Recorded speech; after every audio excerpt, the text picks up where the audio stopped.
Starting the recording. Has it started? It has just started. The insanity has now ensued. Welcome to the Quiet Cast, apparently, where Rachel was supposed to talk. Welcome to the We Reject the Corporate's Handhold on Everything cast. Cast. Welcome, where we like to enjoy the unfolding of understanding and just really getting into the emergent state of honoring what is being shown and shared. For all you normal folks out there, this is our podcast. We are going to be talking about a book called The Untethered Soul by Michael A. Singer. La, la, la, la, la. I have read it a few years ago, a few times. I don't think all the way through. He also wrote a good part in the Bible, Michael, right? The singer, I think it's even spelled different from back then. Or is he a sower? I don't remember.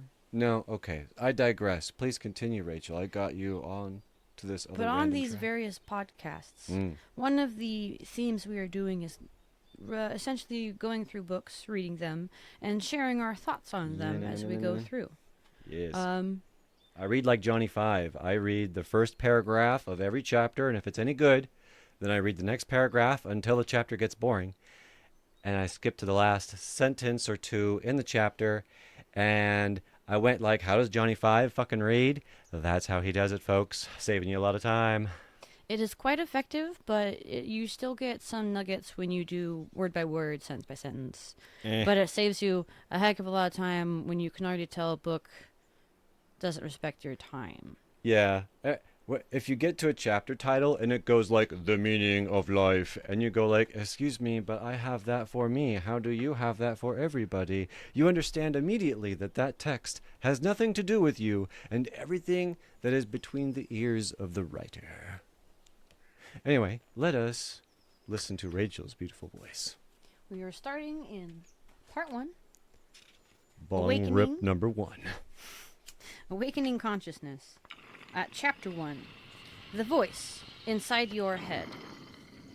Shoot, I can't remember her name. What is her name? Darn, here she comes. What is it, Sally? Oh, I hope Sue? she comes good. She just told me yesterday.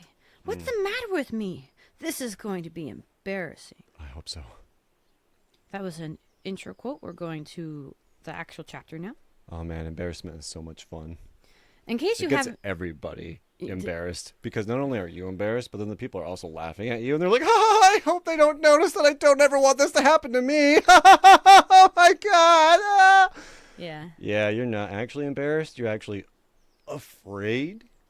So when you see someone else embarrassed, just nod your head and be like, yeah, boy, I feel it. Feel it.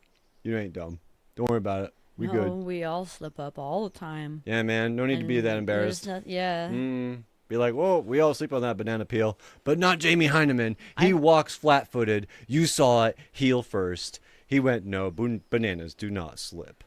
You cannot slip on a banana. And I was like, Jamie, you are dumb. You're not walking like you're actually supposed to walk, like a normal front fall person. Anyway, I digress. One sentence in. Yeah. Anyways, in case you haven't noticed, you have a mental dialogue going on inside your head that never stops. It just keeps going and going. I'm that dialogue. Yeah, he can't stop his. This is external. Have you ever wondered why it talks in there? Why? How does it decide what to say and when to say it? Because it wants to. How much of what it says turns out to be true? Almost all of it, because it's fun. How much of what says is even important? None of it. And if right now you're hearing, I don't know what you are talking about, Exactly. I don't have any voice inside to my head, What? that's the voice we're talking about. Oh no! I'm not going to do that the whole book. I just was doing that for fun. I love this little intro because it does give you a pretty good explanation of like what your voice inside your head is. Dude, right? And to realize that, well, he's going to get to it later, but just to be able to realize that your voice inside your head is a voice inside your head. It's not just a voice, though. It's a mirror of You plus every other voice that you've ever been exposed to that you decided to retain for some reason or another. Yes, but they all speak from the same voice. Same perspective of being inside of you. Yes. Yes, because you've internalized them. Yes. Okay, next paragraph. Fascinating. If you're smart, you'll take the time to step back, examine this voice, and get to know it better. The problem is, you're too close to be objective. Oh, that's why we need a second bong rip. You have to take a step way back and watch it converse. While you're driving, you hear the internal conversations like, wasn't I supposed to call Fred? Nah. I should have. Oh my God, I can't believe I forgot. He's going to be so mad. Nah, he probably may forgot never too. talk to me again. Maybe I should stop and call him right now. No, I don't want to stop the car right now. Oh, why not? The freeway stopping is a lot of good decisions to be made. You might make a good friend. Anyway, sorry. Continue. Is this you trying to focus? I'm trying really hard, yes. Sorry, I'm Okay. just playing. So we have the dialogue of we were worried that we forgot to call Fred. Now we're at notice that the voice takes both sides of the conversation. It doesn't care which side it takes, just as long as it gets to keep on talking. When you're tired and trying to sleep, it's the voice inside your head that says, "What am I doing? I can't go to sleep yet. I forgot to call Fred. I remembered in the car, but I didn't call. If I don't call now, oh wait, it's too late. I shouldn't call him now." That's the anxious voice. That's not the who we are, though. I know. Oh, okay. That's his point. We haven't gotten there yet. Oh, okay. He's just trying to set you up to let you know. He's still trying to get the audience to figure out which the voice is. Oh, yeah. He's still setting up that it can be this voice. Well, that's just talking about what I'm worried about, and he's trying to he's just trying to pinpoint that there's a wider range that. Okay. That's all he's doing. All right. Apologies. I'm just enjoying. If I'll be honest, I'm just kind of riffing. All right. So this little bit was basically about somebody who can't fall asleep because they're worrying about something, but it's stupid to worry about it. Not stupid, but useless to worry about it because they recognized it was already too late to call. So it definitely is the anxious, worried voice, but it is still the voice that nags you that people don't know how to turn off. Oh, you go ahead. Go. Read. Shut the Craig up. Let's see. No wonder you can't sleep. Why, do you even tolerate that voice talking to you all the time? Even if what it's saying is soothing and nice, it's still disturbing everything you're doing. If you spend some time observing this mental voice, the first thing you will notice is that it never shuts up.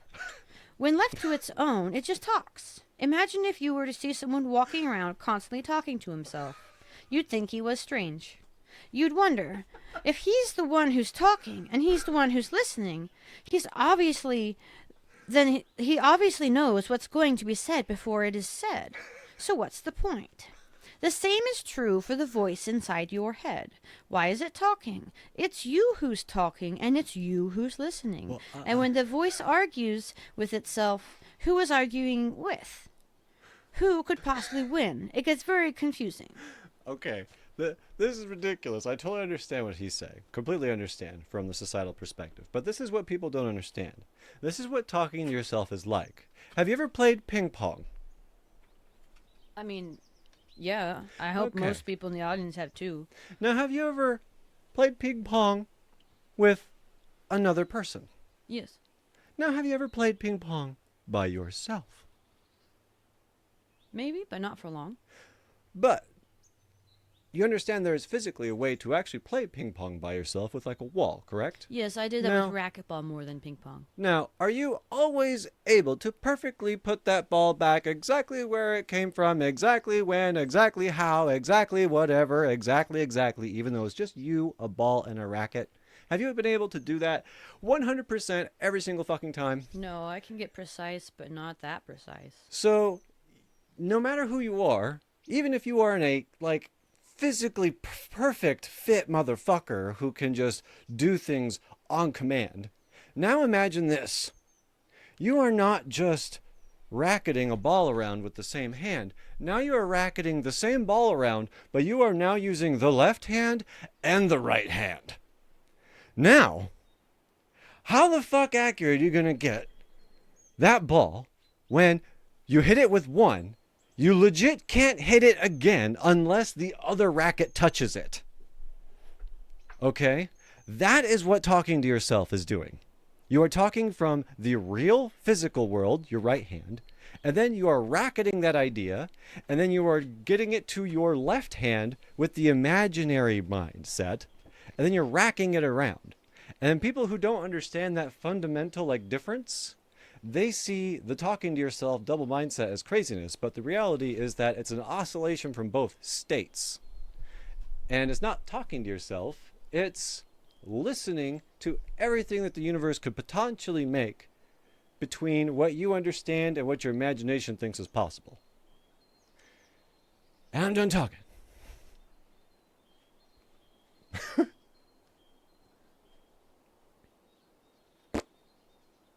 How does that get to the incessant talking?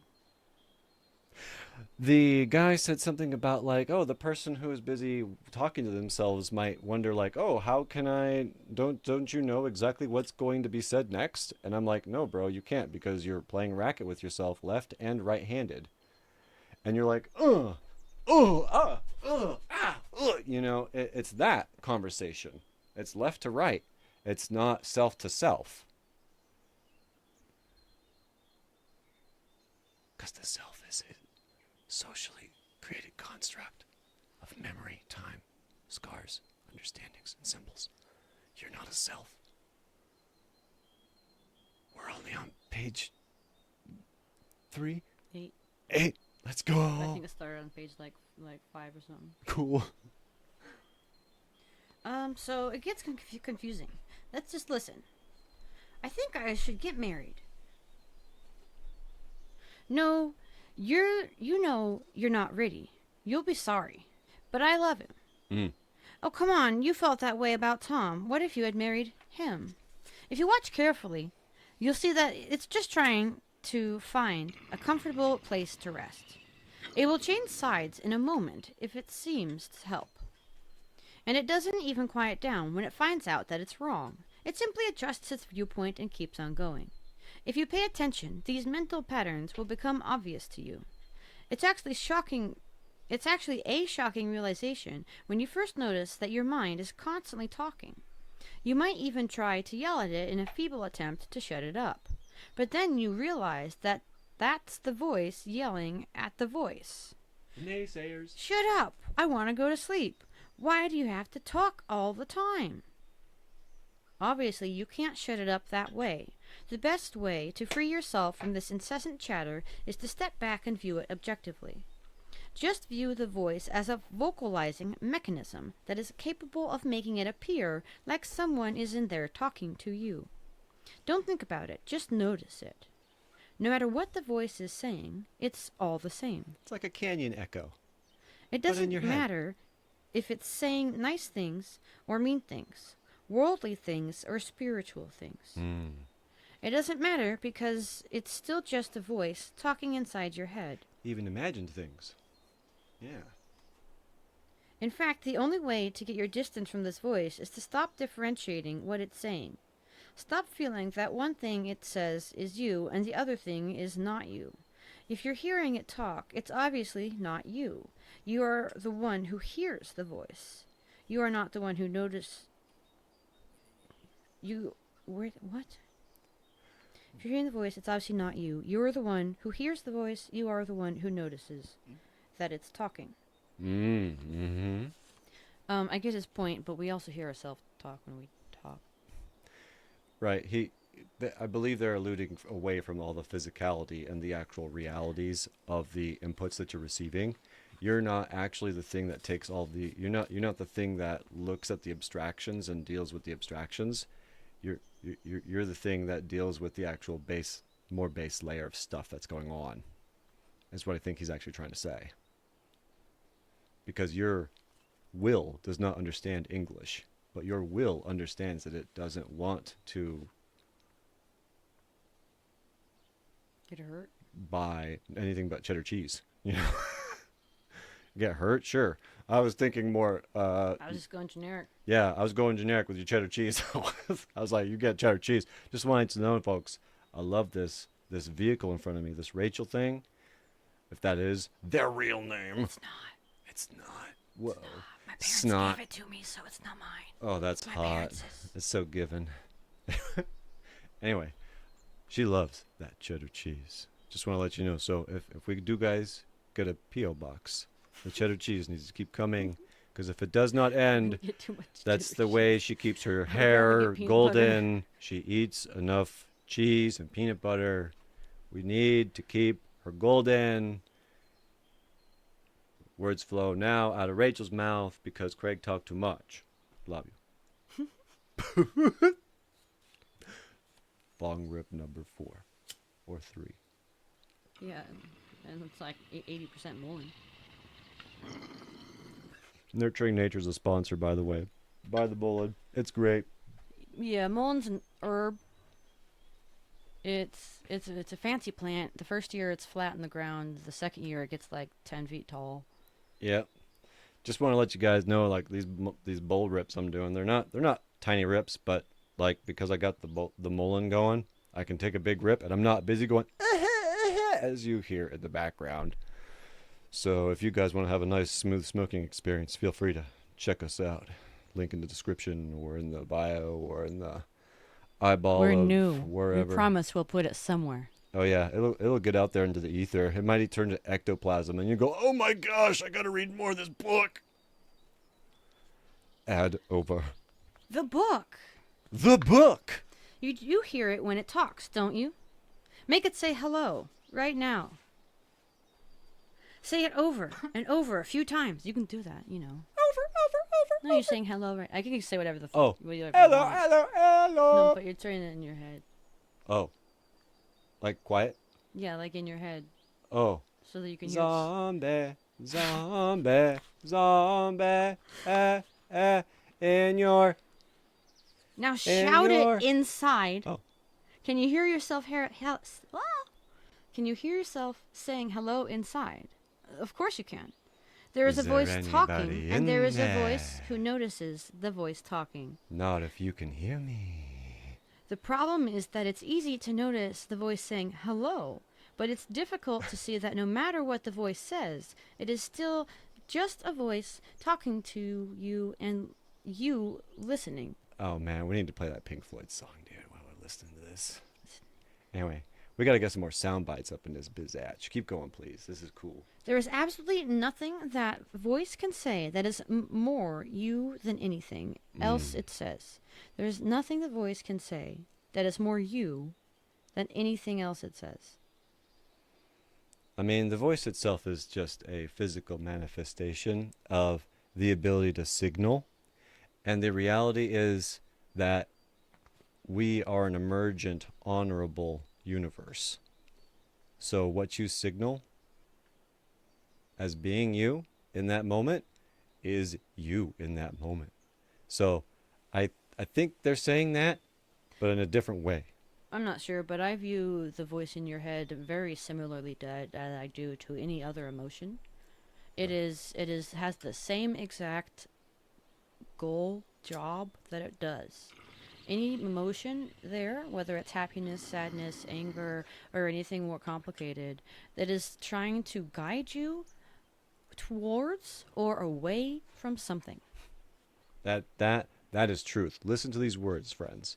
Seriously, truth is being spoken. The voice inside your head is also doing this, but these are like the AI programs. I don't know if you've seen the AI art. Sometimes it's spot on, but if you try to get it to do anything human, the human has too many appendages, the wrong number of fingers, Yeah. eating just looks unnatural. It's almost like you're racketing with the left hand instead of the right, So your emotions and your inner thoughts, as much as they are aiming to help you, don't themselves know everything of what's going on, so they can't tell you exactly what you need to do, so they're not always like correct. Like if you have a painful blister or something and it's on your back, you gotta pop it and drain it. And it hurts to do that. But once you do that, then your body has the ability to heal. And I think that's the hard point, is a lot of our internal signals avoid pain so hard that we sometimes don't do things that we need to do to get ourselves free. You know how like Oh, some definitely. animals will chew off a limb to escape something. That Well, is quite drastic, but it works. well, it's because they don't associate pain with death. They associate pain as a proper signal response, and they understand that if they withstand a certain amount of pain, then they will potentially restrain the possibility of death from culminating. I just had a So dark thought. that's Trigger why warning. that's why they will gnaw off a limb, understanding that look, I will endure this pain because they have seen three-legged things survive, or they Mm-hmm. potentially know that they can survive. But if they stay tied up to that trap, it is a foregone conclusion that they are dead. That is why they gnaw off the limb. It's just like the guy who got stuck under that rock for like 70 something hours and had to cut off his arm. Why? If he would have stayed there, for sure dead. Okay? But since he had that stupid little pocket knife and enough more guts than like the desire to not feel pain. Like, I'm sorry guys, but the fact that you guys fear pain, oh, let that fear be okay and take that as a point of power, because now that you understand why something has the position it has in your mind, you now have a leverage over that perception. Not saying you'll ever stop feeling pain, but now you'll be able to want and understand the signal, so then you could pull away 5% and then still be within operational capacity instead of always being like pushing in that danger zone. Anyway, my I thought had a over. side thought based off of your thought. This is a trigger warning, Ooh, let's go. just for anybody out there that's not okay with. Anyways, I was just thinking maybe that's why self harm is a thing. They're trapped in their situation, so they're trying to free themselves, but they're not stuck physically. But the behavior Oh, remains. fuck. The trap is an invisible trap, so they're trying to gnaw off their own, which is why it goes on the hands and on the arms so much, because they understand that it's on a limb of some sort of themselves internally. Because people don't self-harm like right at the chest and belly and stuff right away. They start on the I limbs. wouldn't know. I tried. I know. I guess I did. I attempted one time. I tried because I was just starting Oh. carving, and I realized that sometimes if I carved towards myself, I forgot the rule. I just got excited, and then I accidentally poked myself a couple Yeah. times. Yeah. But then one time I was feeling low, and I went to go do it, and I couldn't because I Well, knew the possibility was there. I knew it's what I was trying to do. I couldn't get my mental brain to go through with it. right. And that's where my my only suicide attempt was I understood my trap was I'm in the body. And so what I did with my knife is I looked at it and I went, "All right, guys, I love everybody, but I don't see a way out. Everyone seems to be really consumed with war, hate, and telling lies and not understanding that they all want to actually be assistant to each other." So the way I pointed or tried to gnaw off myself was I wasn't trying to save my body. I was trying to save the actual will I have within myself to still want to work with people, because I didn't understand that at that point. Like, I didn't really care about my body. The body was a vehicle. It was fine. It was functioning. My understanding at that time was I'm inconceivable to everybody around me. Thus, I don't need to be here yet. I can emerge later. That is what my perspective was as a 17-year-old guy who just suffered like a close death. So I took my knife and I was gonna had it at my chest, and I was like, well, I'm not gonna give the body a chance to escape this trap, because the body isn't the thing that's trapped. It's the actual thing that experiences everything inside of me is what's trapped. Hmm. And so when I realized that, I held that knife up to my chest and just I had this really strong message. Strong message, like one of the strongest messages I ever got, about 3 seconds before I did it. It just went, you know what? Put it down. Give it a day. And I went, you know what? If I really feel like this, I will feel like this tomorrow and it will be zero different. But then what I did with that next day is I legit went out, took a walk, smelled some flowers, and everything I did that day, everyone I greeted, everything I did, I went, hello, person, and I got to see their smile. And I went, hello, car, and I saw that they braked when I braked. And I went, hello flower, hello bee, all these things. And I thought to myself, you know what? I would have never had this day if I decided to end it last night. Hmm. And because I decided, the innermost part of me just went, just give yourself a fucking day, man. Just give it a day. One 24-hour period where you just go outside and you just interact. And you go like, was that one day worth having another day like that again? And once I did that, sorry if I really blew out the mic, everybody. I really hope I didn't. But my point is that I gave myself that day, and I went home that night, knife in the bedroom in the same spot under the pillow, and I just put it back in the kitchen.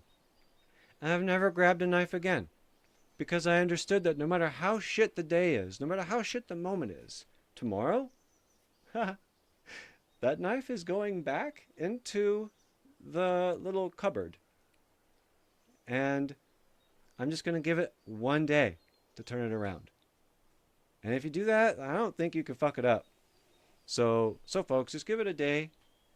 And if you got to call somebody, anybody, even if it's just the cops, just to tell them a joke, just so you know that someone's laughing because you exist. Like, that is worth it. A key point I want to point out, giving yourself a day but still sitting in your bog doesn't give you a new day. No. He did something different. Yes. So if you're stuck in a bad situation, please go and find yourself a not bad situation. No, man. Even if it's just a temporary time to hang out, like even if it's at McDonald's. My first part, and when I was in adult time, I was at an abusive home. It wasn't like physical, but it was verbal. Yeah. And I just tried to stay out of it as often as I could. So I got a job at McDonald's. I loved working at McDonald's because it was safe. Okay? So sometimes stupid places can still be safe. Yeah. And it's important that you're safe because you matter. Yeah. Every single one of you, no matter what you think you've done or you think you deserve, you're wrong. You deserve good. You deserve to be happy, content. You deserve to not be suffering. It's true. It's true. It's okay to go through pain sometimes. We all go through pain. Oh, pain is such a lovely thing once you actually give it the respect it deserves instead of only fearing it. But because you don't have to suffer. Because you don't actually understand the things you fear. Pain. Oh, just keep listening to Rachel. Go, Rachel. That was kind of my ending at that point. Oh. You don't have to suffer. There's a big difference. Pain is getting hurt. Suffering is essentially going, I hate my life because I hurt. It's like brooding in it. You don't need to do that. And I'm not saying that you're the one necessarily doing that. That's why we're reading this book. Your head tells you that because it's what you've been taught. And you can get free of it. And now I have to find the page again. That's okay. I can fill a bunch of dead space. You don't need to fill a bunch of dead space. Hey, you guys want to hear some yodeling? This stops as soon as she stops reading or starts reading. Okay. Suppose you were looking at 3 objects. A flower pot, a photograph, and a book. Oh, lovely. And were then asked, which of these objects is you? You'd say none of them. I'm the one who's looking at what you're pointing in front of me. It doesn't matter what you point in front of me. It's always going to be me looking at it. You see, it's an act of a subject perceiving various objects. This is also truth of hearing the voice inside. It doesn't make any difference what it's saying. You are the one who is aware of it. As long as you think that that one thing it's saying to you, as long as you think that one thing it's saying to you, but the other thing it's saying not you, you've lost your objectivity. You may want to think of yourself as the part that says the nice things, but that's still the voice talking. You might like what it says, but it's not you. Well, that's the cool thing. The voice does whatever you think it should do. On both a conscious and a subconscious level, it's got its own little programming. Because my voice now, I am quietly, politely entering a discourse with it because if you don't, then it won't respect you either. And so the idea is that if you play the ping pong game really hard, you get a really hard ball coming back at you. Mm-hmm. But if you play it nice and easy, nice and slow, Yes. then it gets a chance to actually like, whoa, I can watch the ball. I can hit it back and forth every time. It's like training in like an AI animal kind of, or like AI baby or something. Because it's still you, but it's got its subconscious protocols that we don't. We got some control over that stuff. We don't have direct. But in order to train both the AI and the animal aspect, whether you call animal or human, it's kind of the same to me.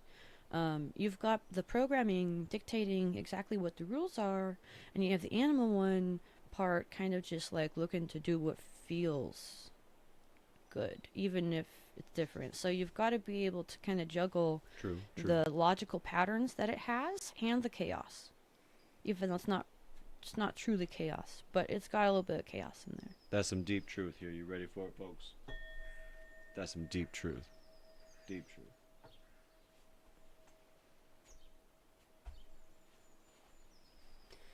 There is nothing more important to true growth than realizing that you are not the voice of the mind. You are the one who hears it. If you don't understand this, you will try to figure out which of the many things the voice says is really you. People go through many changes in the name of trying to find myself. They want to discover which of these voices, which of these aspects of their personality is who they really are. The simple answer is none of them.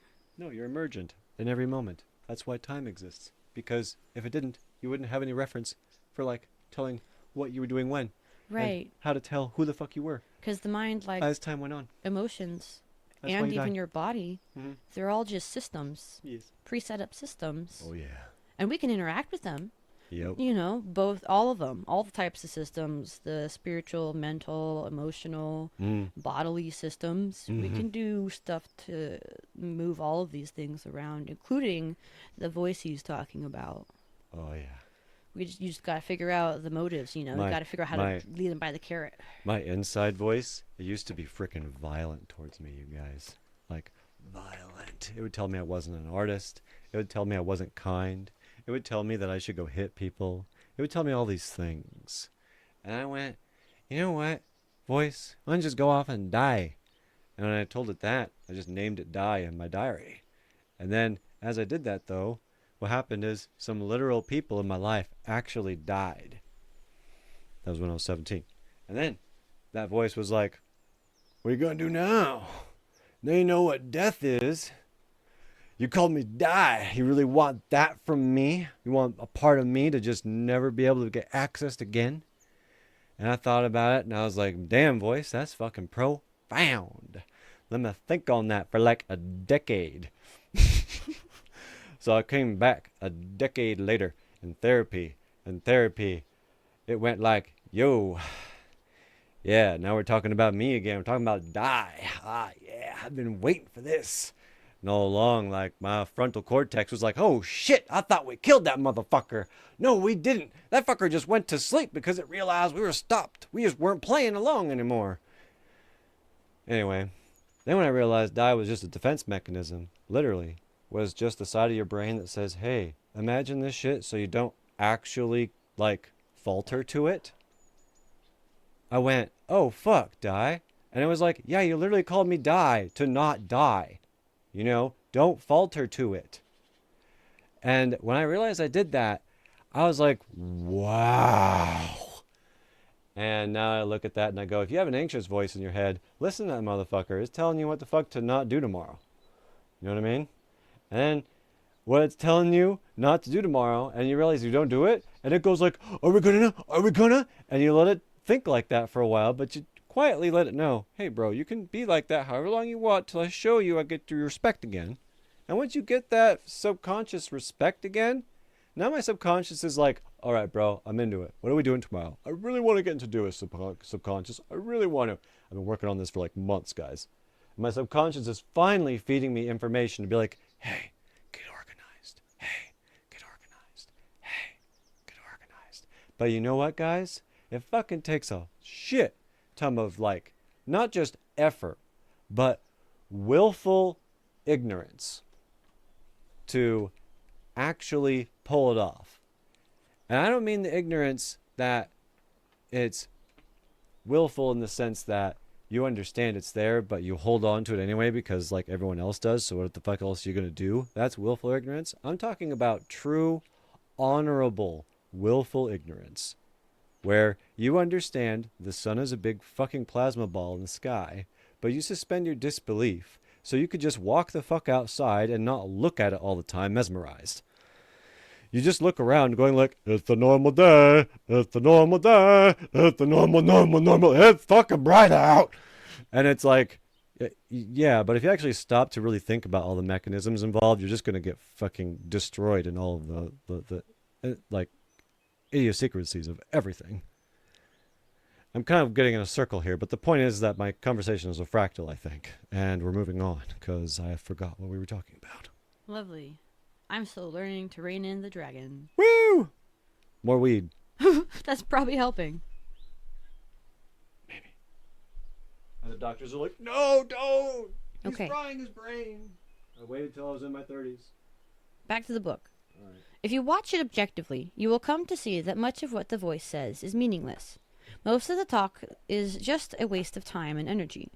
The truth is that most of life will unfold in accordance with forces far outside your control, regardless of what your mind says about it. The willful ignorance. It's like sitting down at night and deciding whether you want the sun to come up in the morning. The bottom line is, the sun will come up and the sun will go down. Billions of things are going on in this world. You can think about it all you want, but life is still going to keep on happening. Yeah. I was just saying, I got on a stupid tirade. I'm on a wavelength with this book, apparently. I have never read it, by the way. Rachel's all about this. And I just, like, 3 sentences ago was all about, like, the sun, whatever, blah, blah, blah, blah, blah. And then what happens next in the book? There's a little, like, sun thing. This is totally going to look like in post that we fucking had some kind of weird thing going on. Uh-huh. Anyway, it's all legit. Everyone can think whatever they want. I'm going to smoke more weed and drink more water. Drink more water, folks. You are not drinking enough water. Just because it seems unbelievable doesn't mean it is. Yeah, drink more water, folks. I'm probably blowing out the mic. Sorry. Back to the book. I'm going to turn me down, guys. In fact, your thoughts have far less impact on this world than you would like to think. If you're willing to be objective and watch all of your thoughts, you will see that the vast majority of them have no relevance.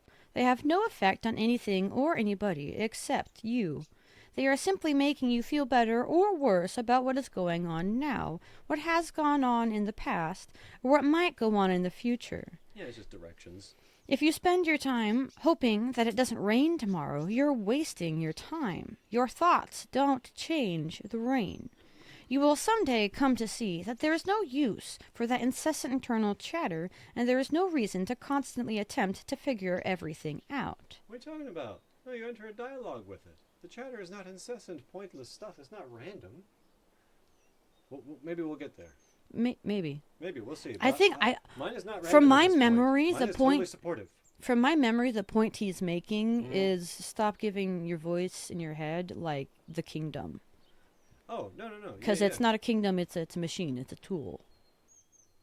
I mean, yeah, you can see it that way. Like, be respectful about what tool it is, I guess. I guess I don't want to say tool because some people use tools and break them. You're not supposed exactly. to. It's This is this is like a little being inside your head, but it's not an actual other being. Yeah, just imagine like it's a It's thumb. essentially It's a essentially thumb baby that you. sticks out from your forehead and lets you hold on to thoughts. It's essentially baby you who's just parroting everything they've ever heard back at you.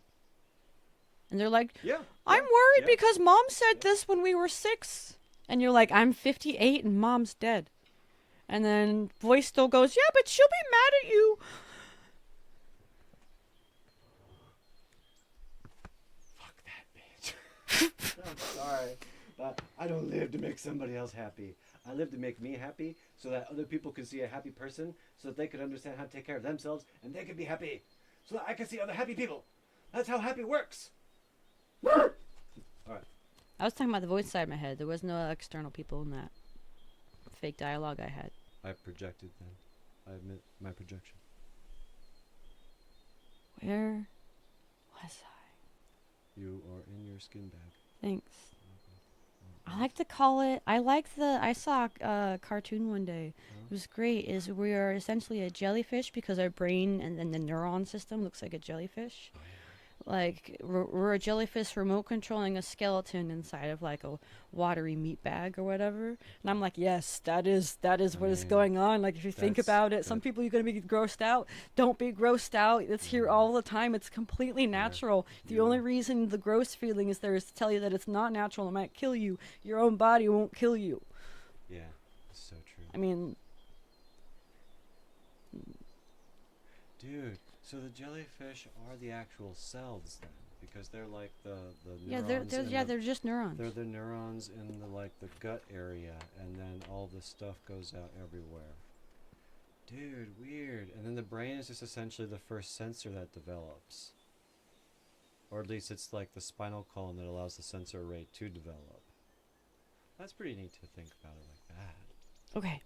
At the end of this So paragraph. the spinal column comes from the pelvis, because that's where you come from. Your pelvis, your center is actually your pelvis. I mean, that's where the root chakra is. And yeah. Oh wow, that's groovy. Continue. Apologies. Okay. You will someday come to see that there's no use for this incessant internal chatter, and there's no reason to constantly attempt to figure everything out. Eventually, you'll see that the real cause of the problems is not life itself, it's the commotion the mind makes about the life, and that really causes problems. Now, this raises a serious question. Yes, I completely agree. If so much of what the voice says is meaningless and unnecessary, then why does it even exist? The secret to answering this question lies in understanding why it says what it says when it says it. For example, in some cases, the mental voice talks for the same reason that a tea kettle whistles. That is, there is a buildup of energy inside that needs to be released. Mm-hmm. If you watch objectively, you will see that when there's a buildup of nervous, fearful, or desire-based energies inside, the voice becomes extremely active. This is easy to see when you are angry with someone and you feel like telling them off. Just watch how many times the inner voice tells them off before you even see them. Yeah, When energy builds up inside, you want to do something about it. That voice talks because you're not okay inside, and talking releases energy. It can if it's effectively communicated while you're speaking. I think in Because this if you case, it don't- would be the comprehension that is the Yeah. most, that, like, it wouldn't, I don't think the mind calms down. Doesn't matter how many times it says, I'm worried about this thing. It's not until somebody could come and reassure them in any way that the mind can then go, okay, we're getting some input that's actually helping me calm down. Yes. We're not going to have to remain in this state indefinitely. You will notice, however, that even when you're not particularly bothered by something, it still talks. When you're walking down the street, it says things like, look at that dog. It's a Labrador. Hey, there's another dog in that car. He looks a lot like my first dog's shadow. Whoa, there's an old Oldsmobile. It's got Alaska plates. You don't see many of those down here. It is actually narrating the world for you. But why would you need this? You already see what's happening outside. How does it help to repeat it to yourself through the mental voice? You should examine this very closely. With a simple glance, you instantly take in the tremendous detail of whatever you're looking at. If you see a tree, you effortlessly see the branches, the leaves, and the flowering buds. Why then do you have to verbalize what you have already seen? It's because you're speaking to your subconscious and you're impregnating, hello, we're looking at this image. This is called black. In my world, subconscious, please remember this is black. You're actually programming yourself. But people don't understand. They just let it do it automatically, and that's why it's so erratic and random appearing. I've always really noticed it because I love patterns and stuff, and I figured out really quickly because probably scientists said, if you focus on something, your brain will automatically find it. So I used that, and I just every once in a while would go, oh yeah, that's how your brain works. So I just would just dive into some research on whatever thing I wanted my brain to focus on, and I'd be like, I'm learning about dogs this week. And I'd be, oh, that's a this breed. Wait, it might be a half breed with a this breed. And then by doing that, and I don't need to say it out loud, but out loud does practically the same thing as what it does in your head, but then other people get to hear you, and it's kind of more solid because then your mouth got to be a part of it and stuff. Yes, it's more than just the intention inside. Yes, but then by me going and comparing the dogs, for a week, I can now look at some dogs and go, I know what breed that is and stuff. That's kind of, I think, what the voice is. You're right, is this programming.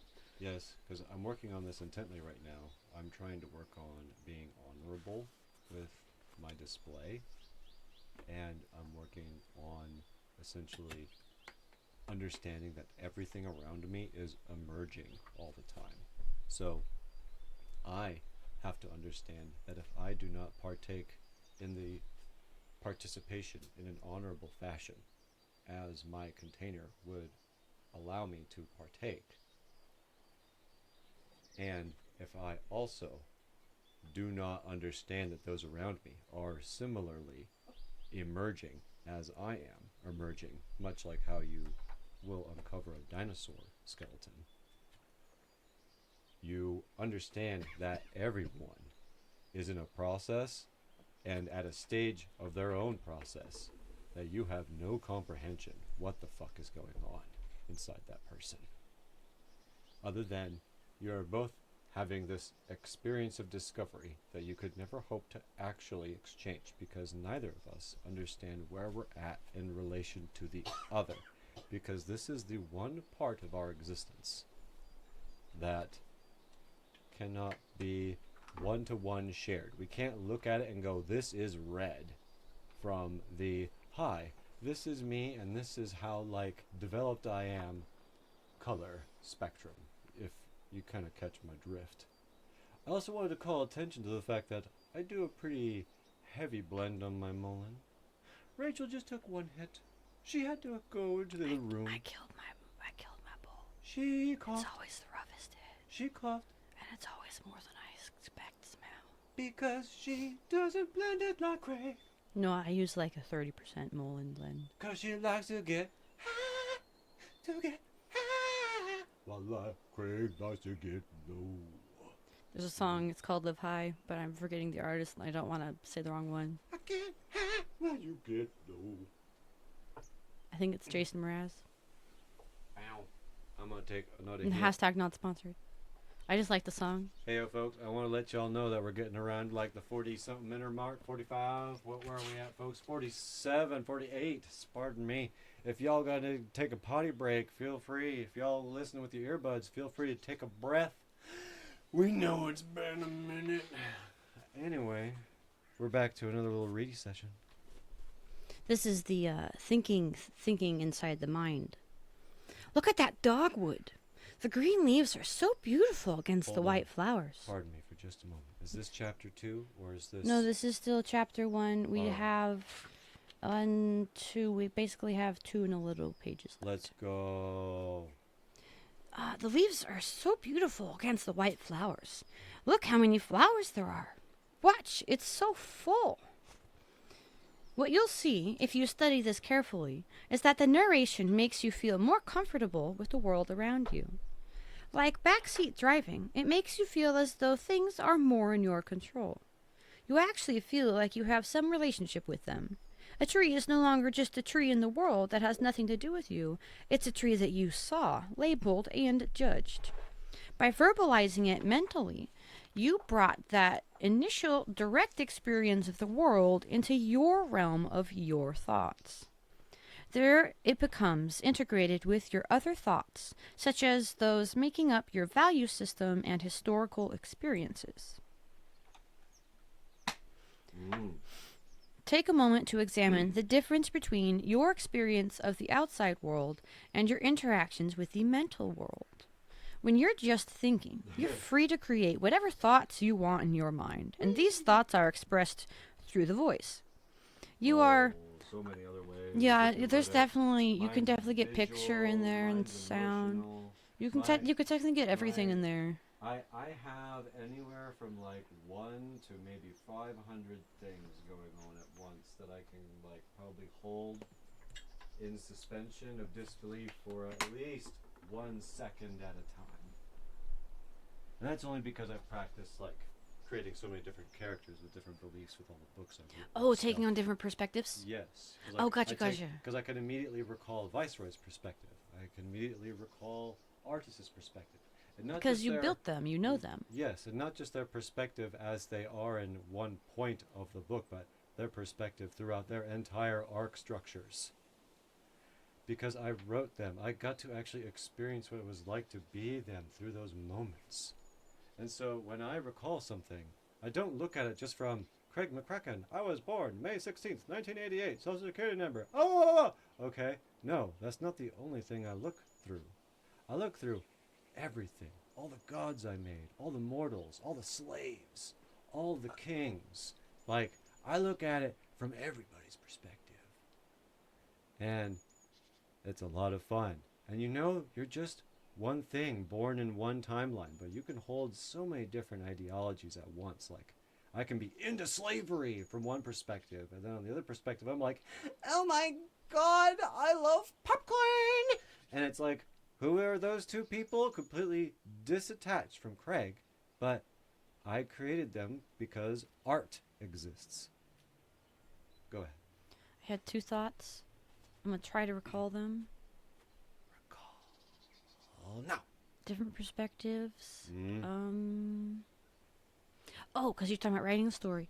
I would encourage any of you to try and write a story, even if it's a short story, and try to put at least whatever you think is a manageable or maybe slightly unmanageable amount of characters, just to practice the skill of like then writing it all down, seeing if you can read it through, it makes sense. You know, you leave it for a while, ignore it for a month or a year, and come back to it and read it and be like, oh, that's gold, or oh, that was, that falls flat. It's a fantastic experience. And then my follow-up thought was, go try any skill. And I mean any skill. And I just want to let you know, everything is a skill. Touching your tongue to your nose, skill. Burping the loudest, skill. Doing math, skill. Building architecture, skill. Making cheese, skill. Like everything is a skill. Like, don't deny yourself that. Like, I don't care if you think you are the worst person in that skill and you can never learn it. That's not true. You might have disadvantages, for sure. But if you have the dedication to learn it, you can find a way to do it, even if it's not the way everybody else tells you how to do it. Please try and don't give up on your dreams. Let's go. I don't know where that came from. You said cool stuff. Hey, man. So what's this about? Everybody's feeling uplifted. Let's go. That was delayed because I dropped my thing. I love y'all. Okay, so when you're just thinking on your own, you're free to create whatever thoughts you want in your mind. And these thoughts are expressed through the voice. That's where we got hung up. Whew. You are very accustomed to settling into the playground of the mind and creating and manipulating thoughts. This inner world is an alternative environment that is under your control. The outside world, however, marches to its own laws. When the voice narrates the outside world to you, those thoughts are now side by side in parity with all your other thoughts. Honestly, I really think the subconscious is your own personalized AI bank. I mean, it basically is. It's just like fucking legit. It's just evolved. It is a built-in It's just AI. not, built afterwards. We grew it, It is your own search engine. Holy crap. Yeah. We do not utilize that good enough. Like, good enough. That's what that was. Good enough. We don't use that good enough. If our brains were good enough and we practiced, I'm pretty sure all of us could practically talk gibberish to each other and know what we were saying exactly. Oh, I totally feel like I could get the vibe. We should probably stay on the book. Yeah, let's get on it. Get on with it. I said that and I'm like, what am I talking about? Hoi, hoi, hoi, I hoi, love hoi. talking, but you go. guys are here for a book, maybe. Hoi. Maybe. Y'all supposed to be here for yourselves, first of all, if y'all still here. And then second of all, like, yeah, we're reading for this book. Go ahead, Rachel. All these thoughts intermix and actually influence your experience of the world around you. What you end up experiencing is really a personal presentation of the world according to you, rather than the stark, unfiltered experience of what is really out there. The mental manipulation of the outer experience allows you to buffer reality as it comes in. For example, there are a myriad of things that you see at any given moment, yet you only narrate a few of them. The ones you discuss in your mind are the ones that matter to you. With the subtle form of pre-processing, you manage to control the experience of reality so that it all fits together inside your mind. Your consciousness is actually experiencing your mental model of reality, not reality itself.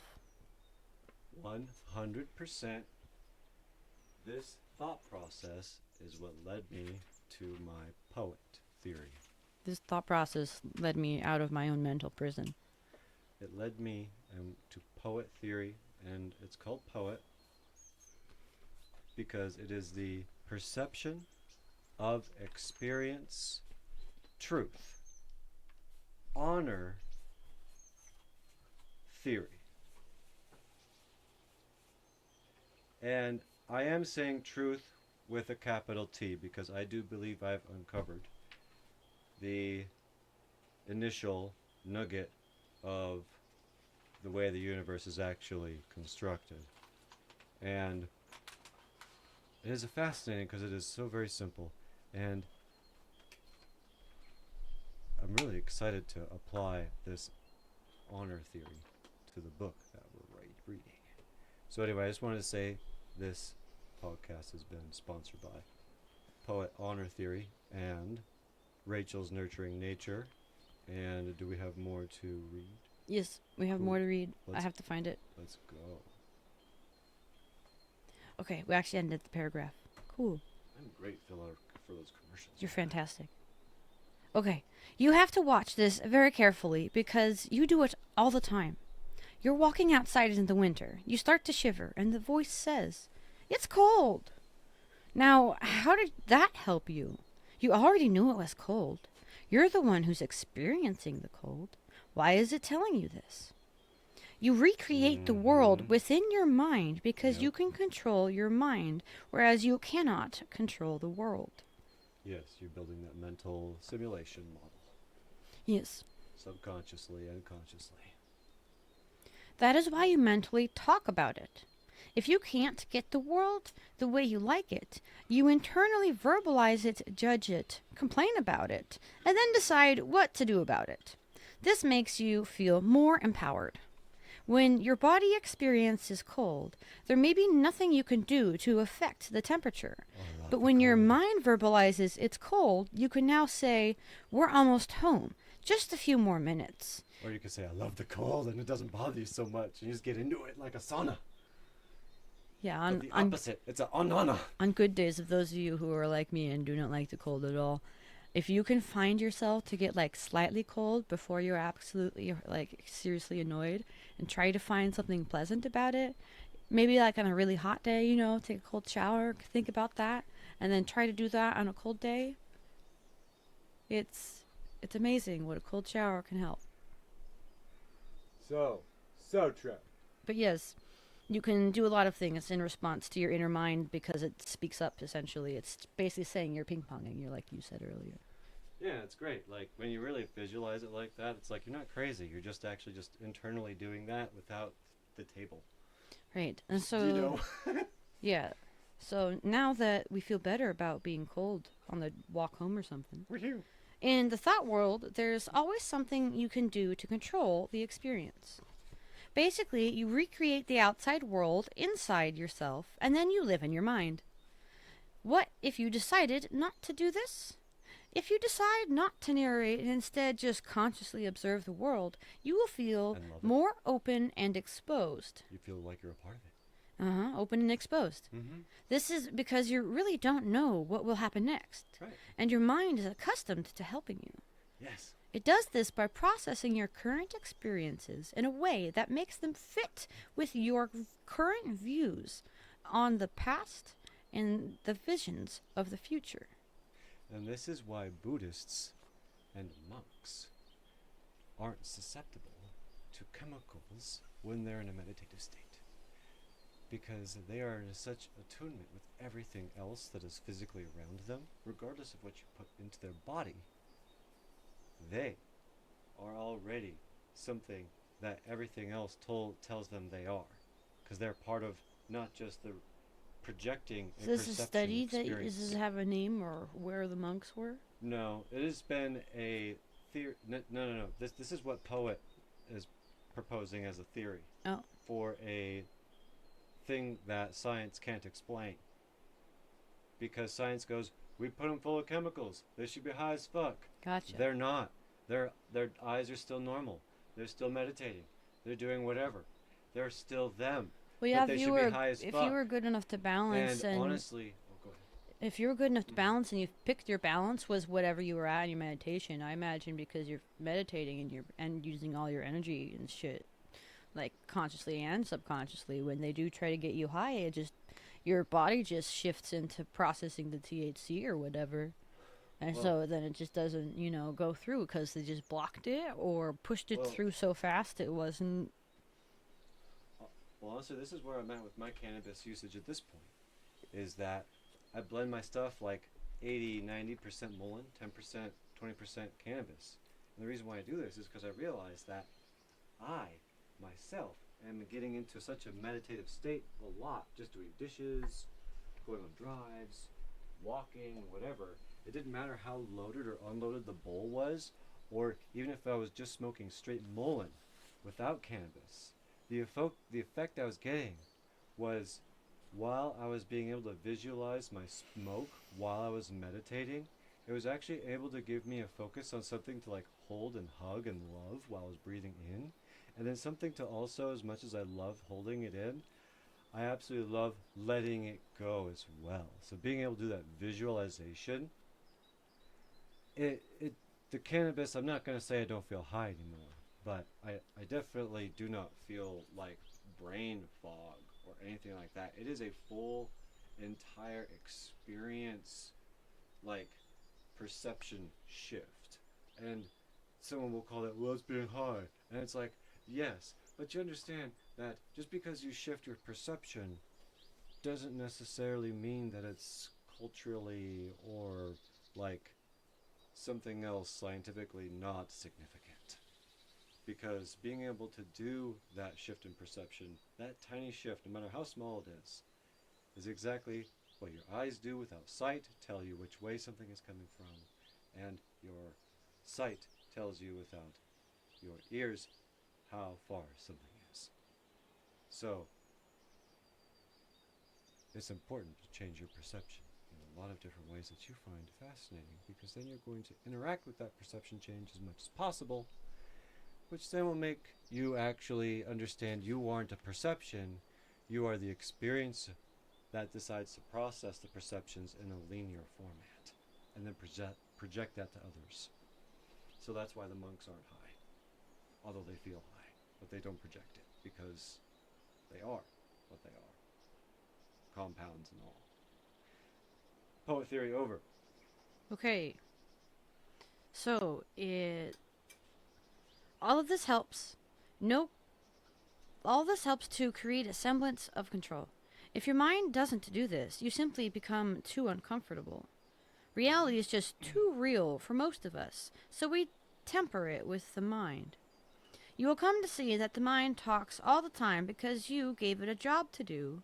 You use it as a protection mechanism, a form of defense. Ultimately, it makes you feel more secure. As long as that's what you want, you will be forced to constantly use your mind to buffer yourself from life instead of living it. This world is unfolding and really has very little to do with you and your thoughts. It was here long before you came, and it will be here long after you leave. In the name of attempting to hold the world together, you're really just trying to hold yourself together. One last paragraph. Cool. And it's so true. I actually need to rename my theory after reading it, if I may. Like, honestly, guys, this is how flux it is, guys. You guys are right at the iron strike of this fucking sword that's getting forged. We're going to be able to cleave ourselves from all these mental restraints, everybody. It's going to be amazing. Now it's called Perception of Emergent Truth. Honor Theory. Last paragraph, please. True personal growth is about transcending the part of you that is not okay and needs protection. This is done by constantly remembering that you are the one inside that notices the voice talking. That is the way out. The one inside who is aware that you are always talking to yourself about yourself is always silent. No. That is your physical body, able to enact motion into the universe. You are not silent. You are your voice that you are using to communicate with others. But he's saying, even to the internal self. All he is saying is that even though these words are coming out of my mouth, even though the thoughts are coming outside of my brain, yes. I am not the words, nor am I the thoughts. Correct. That's all he is saying. But you are the intention behind those particular undulations. Like, they don't turn on unless you turn on. Correct. So what I'm saying is, regardless of you speaking Spock or Timbuktua, whatever the fuck language is, okay? I don't know languages very much. I can barely do English as much as you can tell. But my point is that when you speak internally, that is a very distinct self. And when you speak externally, that is also a very distinct version of the self. So to say that you never say anything is categorically wrong. Because when you actually puppet the physical body and say something with your actions, with your voice, backed up with your ability. Right, but I still think he's just on the build. He's just saying that this is the mechanism that we do the thing through. Even though that you are the one doing the thing, putting the intention through, correct. The thing talking is not you. Correct, correct. Yes, you are just the furniture that's able to move other furniture right now. The only thing that makes that happen is what you are, which is your intentions.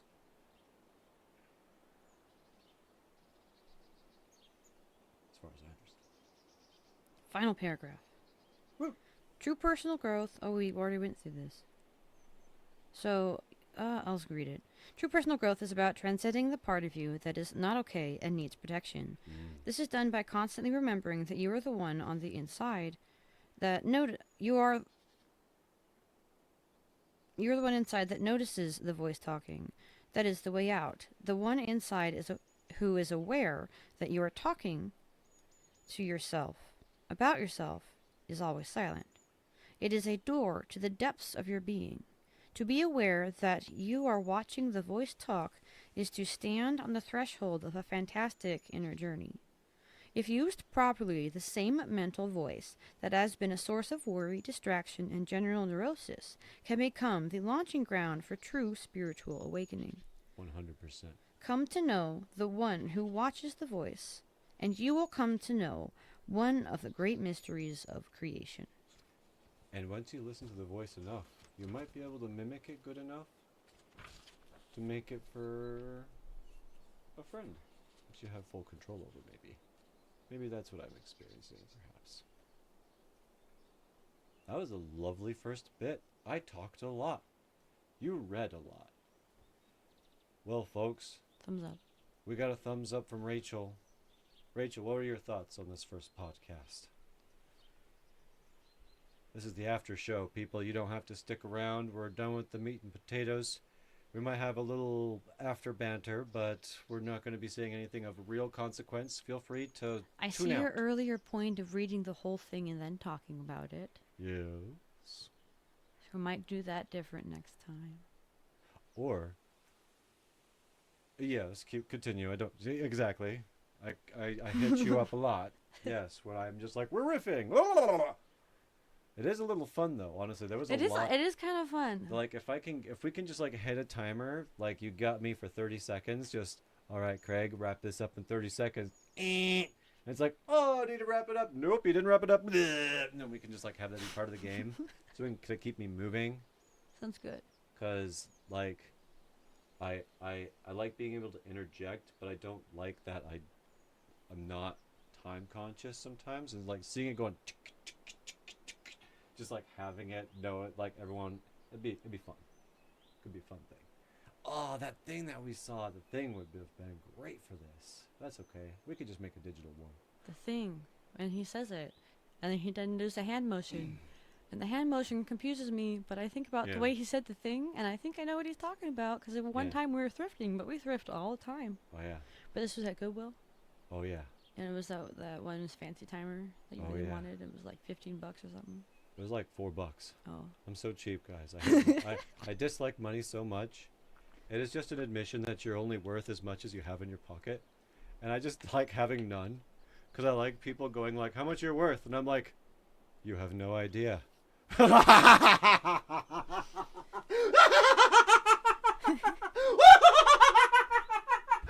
like, Daffy Duck, motherfucker. Like, I could be worth $1 billion if I wanted to be. I could go to Wall Street and just fucking crash it if I really wanted to with my mind. I could fucking get everybody on Reddit. I could start like 25 different Reddit threads that would get everybody to act in one specific whip crack like they did for GameStop. But I could be orchestrating it as one individual and bring it down if I wanted to. And people ask, what are you worth? And I'm like, I don't know. If you ask me, someone with my intelligence, what you really should be asking is like, why the fuck haven't you destroyed everything yet if you can? And I'm like, bro, because I like the price of eggs being less than $12. And then they go like, well, you don't like money. And I'm like, exactly. You do. You think it's important. So it is. How would we pay our taxes without it? That's why I haven't destroyed the world yet with what I could potentially bring. Like, China exists because I let it. Do you understand? I wish money worked more like water. But anyway, the whole reason why all this actually happens is because you let it. And that's what I'm trying to tell you, is because you also have this potential. It's not just me, guys. It's not just this other person on the other end of the mic. It's not you on the treadmill going, holy fuck, no way, this dude could bring down China. And then, whoo, you know, and then he's like, ugh, and he breaks his neck. And it's just like, all the people are just laughing at him now in the gym. But he's dead. And it's like, don't laugh at that fucker. We're all people. We have a potential. You don't fucking know what your potential is till you fucking see it. And when you see it, it'll hit you like a fucking truck. And you're gonna love it. You gotta look a lot further and a lot deeper than you ever thought you did. Yeah, because when you realize when something just wants to coerce you endlessly.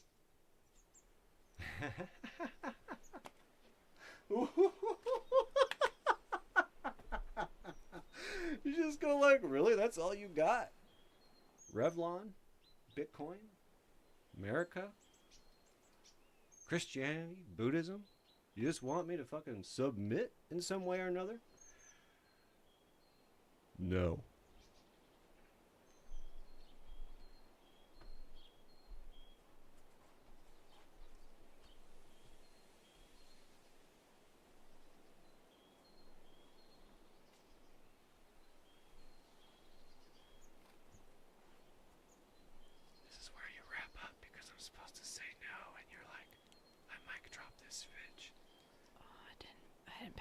I thought you were like, it was my turn to riff, and I'm like, I don't do that.